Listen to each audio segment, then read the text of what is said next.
6 grands boxeurs anglais, tous reconnus comme champions du monde et dont les carrières survolent presque 60 ans de boxe anglaise. Du poids mouche Jimmy Wilde au poids moyen Randolph Turpin, des poids légers Jack Kidberg et Ken Buchanan, à tête Kid Lewis et Benny Lynch. Tout le talent de la boxe britannique en action.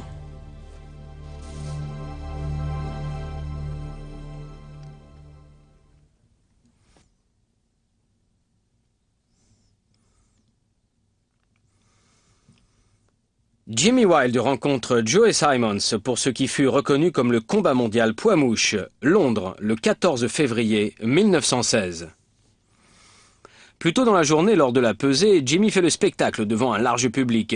Il se pèse sans se déshabiller et reste dans la limite des 50 kg 800 grammes de la catégorie.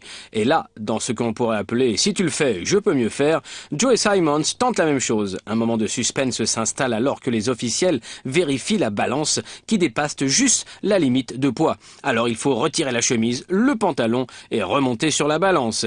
Cette fois, le poids va être bon, à 50 kg, 348 grammes, un peu en dessous de la limite. Le combat peut débuter et nous rentrons dans l'action à la seconde reprise.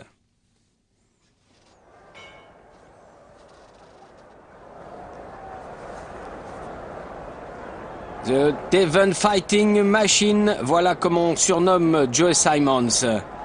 En cette année 1916... et dans cette catégorie des poids mouches, catégorie qui va être inventée par les Anglais. Avec un poids donc maximum fixé à 50 kg, 802 grammes précisément. Et une des immenses vedettes de cette catégorie, c'est Jimmy Wilde, qui pèsera généralement moins de 46 kg pour la plupart de ses combats. Payé 1 shilling par match au départ de sa carrière, Wilde va rapidement monter et en 1918 on lui donnera carrément un sac contenant 7000 livres de diamants après sa victoire contre le poids plume Joe Cohn. Il a mis au cours de sa carrière professionnelle des centaines d'adversaires KO et généralement pendant des matchs de foire, comme c'était la tradition au début du XXe siècle.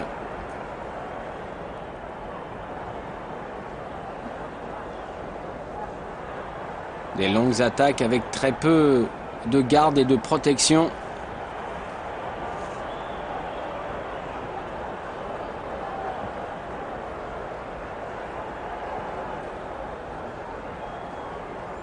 Wilde qui devint le premier champion du monde des poids mouches en battant Young Zulu Kid, alias Joe de Melfi de Brooklyn.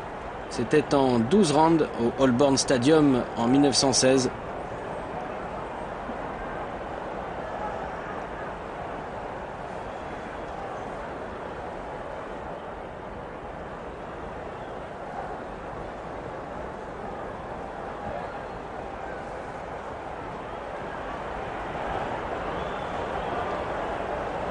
On voit le public tout autour, notamment dans les premiers rangs.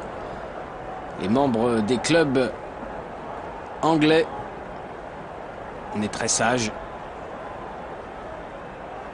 Alors que Wilde et Joe Simons, The Devon Fighting Machine, sont maintenant encore à corps. On revient au centre. Très longue gauche.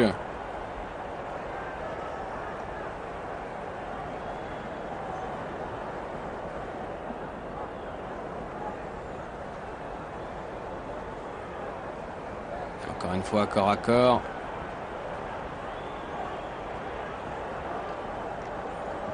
Les deux hommes au centre.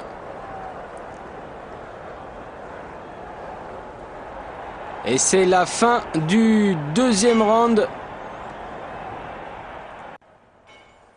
La 10e reprise du combat entre Jimmy Wilde et Joe Simons sur le ring de Londres le 14 février 1916. Pour l'un des premiers combats mondiaux dans la catégorie toute récente des poids mouches. Jimmy Wilde, le plus grand poids mouche de l'époque. Un homme étonnant qui combattait également donc dans les foires.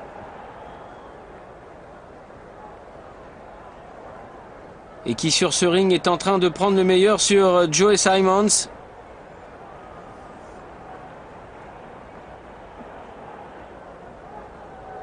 C'est bien les déplacements.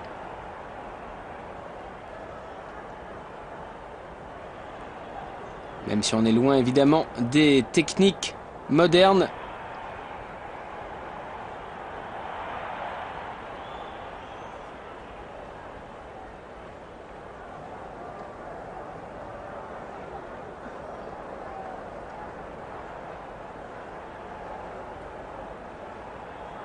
Et évidemment, Joe Simon qui se méfie du punch de Jimmy Wilde, qui malgré son poids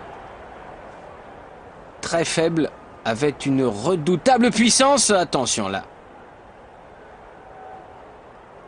Il est parti sur lui-même dans un coup lancé dans le vide.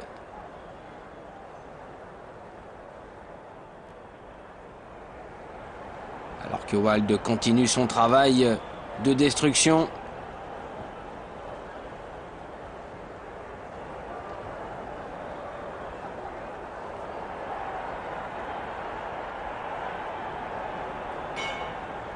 Et c'est la fin du 10e round.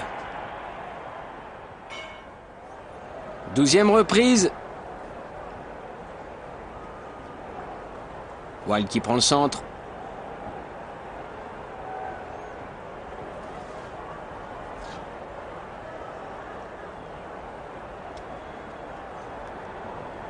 Et on ne voit pas l'arbitre pour cause, Monsieur Douglas, chargé de la rencontre, eh bien, est à l'extérieur du ring. C'est comme ça les règles en 1916.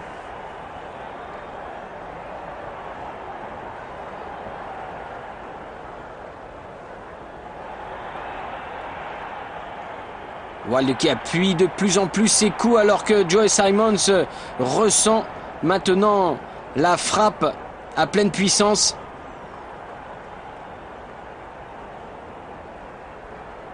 Il est beaucoup plus solide sur ses jambes, Jimmy Wilde.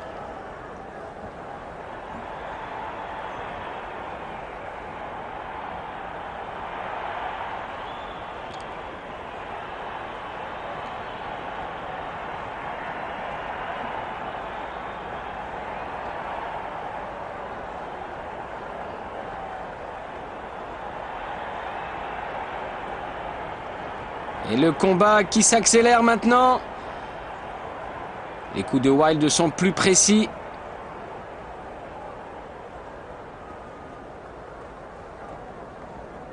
Ouf! Ça passe.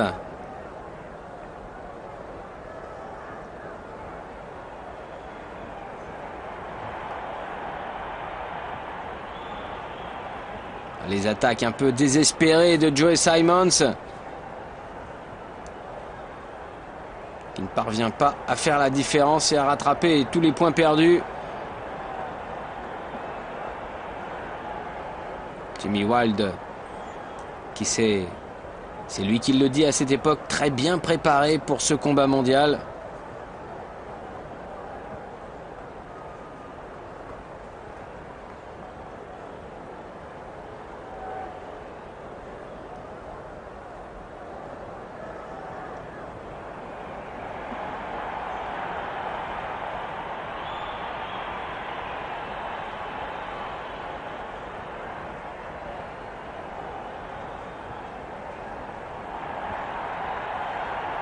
Simons qui tente le tout pour le tout. Et il a raison.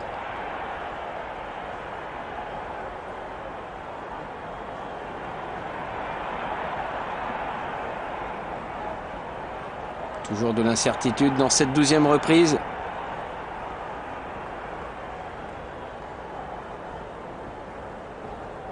Ouf. Droite qui n'est pas passée loin.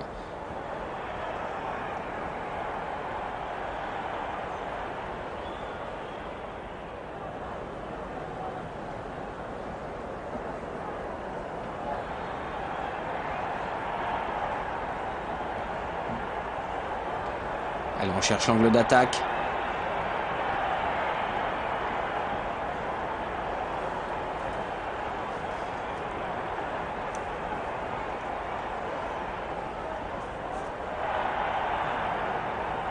Des puissants coups de Simons, mais qui sont moins précis, moins coordonnés.